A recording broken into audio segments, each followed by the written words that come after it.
Hi friends, நம்ம பார்க்க போகிற திரைப்படம் ஜமா. இந்த படத்தை இயக்குனது பார்த்திங்கன்னா பரி இளவழகன். நடிகர்கள் பார்த்திங்கன்னா பாரி இளவழகன், அம்மு அபிராமி, சேத்தன், இசை இளையராஜா. இவர் தான் அந்த படத்தோட இன்னொரு ஹீரோன்னு சொல்லலாம். ஸோ இந்த படத்தை இயக்குனது பார்த்திங்கன்னா பாரி இளவழகன். இவர் வந்து பார்த்திங்கன்னா ஒரு வித்தியாசமான கதைக்களத்தை எடுத்திருக்காரு. ஸோ இந்த இதில் வந்து பார்த்திங்கன்னா தெருக்கூத்து ஜமான்னு சொல்கிறாங்க, அந்த ட்ரூப் நடத்துறது. ஸோ அவர் வந்து இண்டிவிஜுவலாக நடத்தணுன்றது ஆசை. அவருக்கு அப்புறம் வந்து பார்த்திங்கன்னா அர்ஜுன வேஷம் அதில் போடணுன்னு ஆசை. இப்போ வந்து ப்ரெசண்ட்டில் வந்து பார்த்திங்கன்னா இவர் வந்து சேத்தன் அவங்களோட ஜமாவில் வந்து இவர் வந்து ஒரு பெண் வேடமிட்டு இவர் நடிக்கிறார். அதாவது திரௌபதியாக வந்து நடிக்கிறாரு. இவர் பேர் கல்யாணம்.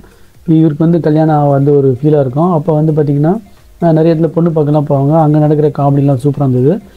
அங்கே இருக்க பொண்ணுங்களுக்கு அந்த புடவை கட்டித்தர சொல்லித்தரது, அது மாதிரிலாம் பண்ணுவார். இவர் அந்த திரௌபதி வேடத்தில் நடிச்சு பெண் மாதிரியான ஆக்டிவிட்டீஸ்லாம் அவர் பண்ணுவார். அதெல்லாம் ரொம்ப சூப்பராக பண்ணியிருந்தார். படத்தோட கதை வந்து பார்த்திங்கன்னா இவர் தனியாக ஒரு ஜமா ஒன்று இவர் ரெடி ஆகணுன்றது தான், இவர் ப்ரிப்பேர் பண்ணுன்றது தான் இவரோட ஃபீலாக இருக்கும். ஸோ இப்போ சினிமா வரதுக்கு முன்னாடியே அந்த நாடகங்களெல்லாம் அப்போ வந்து மகாபாரதம், வள்ளி திருமணம், அது மாதிரிலாம் கேள்விப்பட்டிருக்கோம்.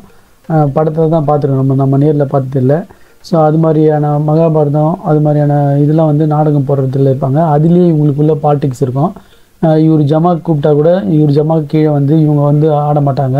ஸோ இவங்க அப்பாவை பற்றி காட்டுவாங்க, இளவரசன்றது. அப்போ வந்து அவர் வந்து ஒரு பெரிய டெடிகேட்டராக இருப்பார்.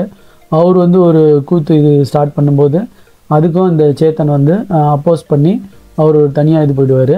இப்போ ஜமாவோட மெயின் கதை என்னன்னு பார்த்திங்கன்னா, ஸோ இப்போ வந்து இந்த தெருக்கூத்து ட்ரூப் வந்து சேத்தன் வந்து சொல்லுவார், இந்த இதில் கல்யாணம்லாம் ஒரு முக்கியம் கிடையாது, அதெல்லாம் நான் பார்த்துக்கிறேன், நீ பாட்டு இது பண்ணு, உங்கள் அம்மா அப்பா வந்து இப்படி தான் லவ் பண்ணி கல்யாணம் பண்ணிக்கினாங்க, இந்த கேரக்டரை பார்த்து தான், நாய் வேஷம் போட்டு தான் அப்படி கல்யாணம் பண்ணிக்கினா அப்படிலாம் சொல்லுவார். ஸோ இப்போ வந்து அவர் வந்து தனியாக ஜமா நடத்த ஆசைப்பட்டதுக்கு அந்த ஹீரோவால் முடியாது. அதுக்கு சேத்தன் வந்து ரொம்ப அப்போசிட்டாக இருப்பார். அப்போ வந்து பார்த்திங்கன்னா கடைசியில் வந்து இவர் அர்ஜுனன் வேஷத்தில் அப்போ ஒரு இடத்துல வந்து அர்ஜுனனாக இவர் நடிச்சு காட்டுவார் சேத்தன் வந்து. அந்த சீன் பயங்கரமாக இருந்தது. ஸோ அதுக்கு வந்து இவ்வளோ இது இருக்கணும், அப்படி அவங்களால தான் நடிக்க முடியும், உன்ன மாதிரி நாயெல்லாம் நடிக்க முடியாது, அது மாதிரி ரொம்ப அசிங்கப்படுத்துவார். ஸோ இப்போ இவர் அர்ஜுனன் வேஷத்தில் இவர் நடித்தாரா அப்படி நடிக்கலையான்றதான் கடைசியில் கிளைமேக்ஸ் வரும். அது வந்து பயங்கரமான ஒரு சூப்பரான ஒரு பெர்ஃபார்மன்ஸ் அந்த பாரி இளவழகன் பண்ணியிருந்தார். இதுக்கு இன்னொரு ஹீரோ யாருன்னு கேட்டிங்கன்னா இளையராஜா, இசை ஞானி இளையராஜா தான். அவரோட ஒரு கவுண்டர் மியூசிக்கும் இன்ட்ரோ மியூசிக்கும் சூப்பராக இருந்துச்சு. அண்டு ஆர்ஆரும் பயங்கரமாக இருந்துச்சு. இந்த தெருக்கூத்து கலைஞர்களோட மியூசிக்கும் ரொம்ப சூப்பராக இருந்துச்சு. நடுவில் ஒரு மெலடியஸ் ஒரு சாங் ஒன்று வந்தது, அதுவும் சூப்பராக இருந்தது. ராஜா சார், எப்பவுமே ராஜா சார் தான். ஸோ அம்மு அபிராமி நடிப்பு இந்த படத்தில் வந்து காதலியாக வராங்க. அவங்க வந்து ஒரு முத்தம் கொடுக்கும்போது அந்த இது நளினம் எல்லாமே வந்து சூப்பராக இருந்தது. அந்த பாரி இளவழகனும் நல்லா நடிச்சிருந்தார். இது எல்லாருமே வாட்ச் பண்ணக்கூடிய ஒரு மஸ்ட் படம். ஆனால் திரைக்கதையாக பார்க்கும்போது ஸ்லோவாக போச்சு, அது மட்டும்தான் கொஞ்சம் இதுவாக இருந்தது. தேட்டர்லேயும் இதில் வந்து பார்த்திங்கன்னா இதெல்லாம் வந்து பார்க்குற மாதிரி ஒரு ரெஸ்பான்ஸே இல்லை. இதில் வந்து பார்த்திங்கன்னா ஒரு சீனில் வந்து பார்த்திங்கன்னா இவர் ஜமா நடத்துறது கூப்பிடுது.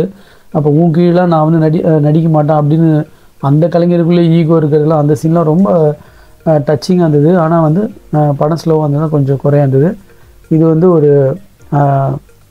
ஒரு தேசிய விருது வாங்கக்கூடிய அளவுக்கு உள்ள ஒரு படம் இது மக்கள் எப்படி இது பண்ணுறாங்கன்னு தெரில. எனக்கு ரொம்ப பிடிச்சிருந்தது. ஸோ பார்க்குறவங்க பார்த்து என்ஜாய் பண்ணுங்கள். Thanks friends.